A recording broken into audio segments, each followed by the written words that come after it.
Simple Tales presents the Zen Tale, the Mirror of Divine Awakening.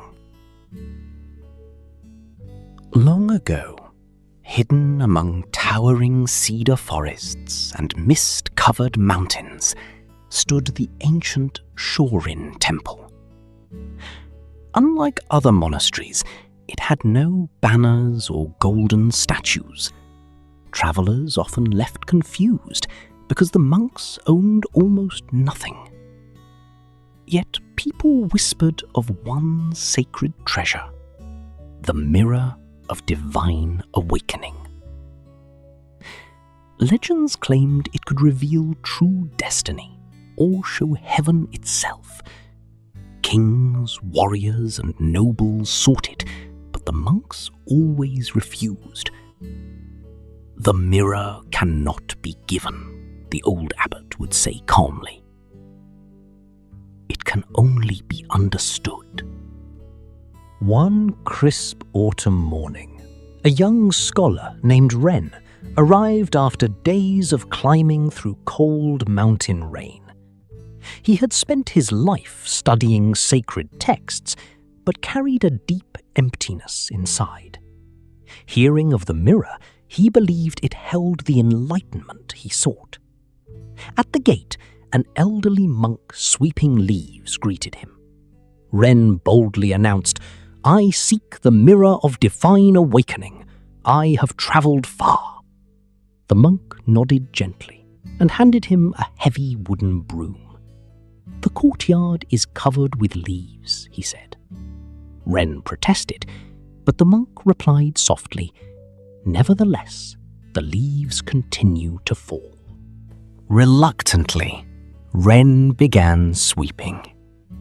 Days turned into weeks and months of hard labor, carrying heavy buckets from the freezing river, scrubbing dark wooden floors until his knees ached, chopping firewood and cleaning soot-blackened pots.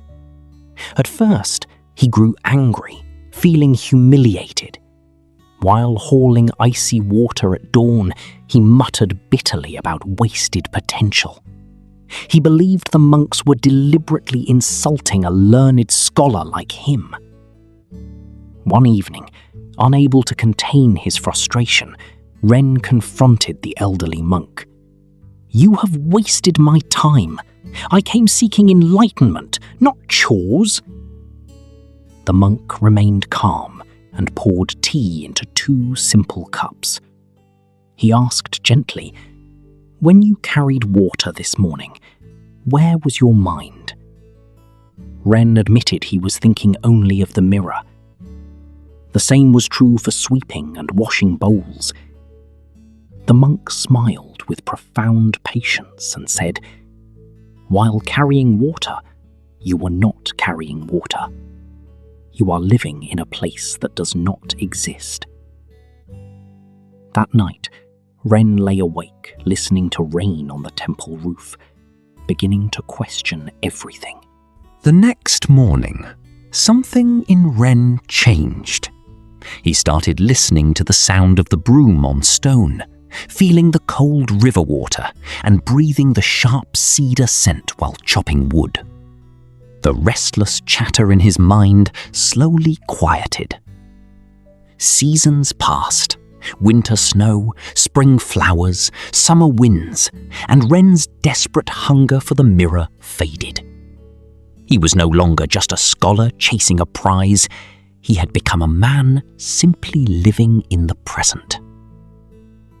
Nearly a year later, the elderly monk led Ren to a small candle-lit room where the thin abbot sat in simple grey robes.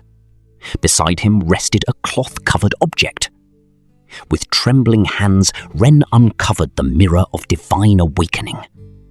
It was small, tarnished, and ordinary. At first he felt confused, but as he looked deeper, he saw himself clearly. Not as a brilliant scholar or seeker, but as a human being breathing in a single perfect moment.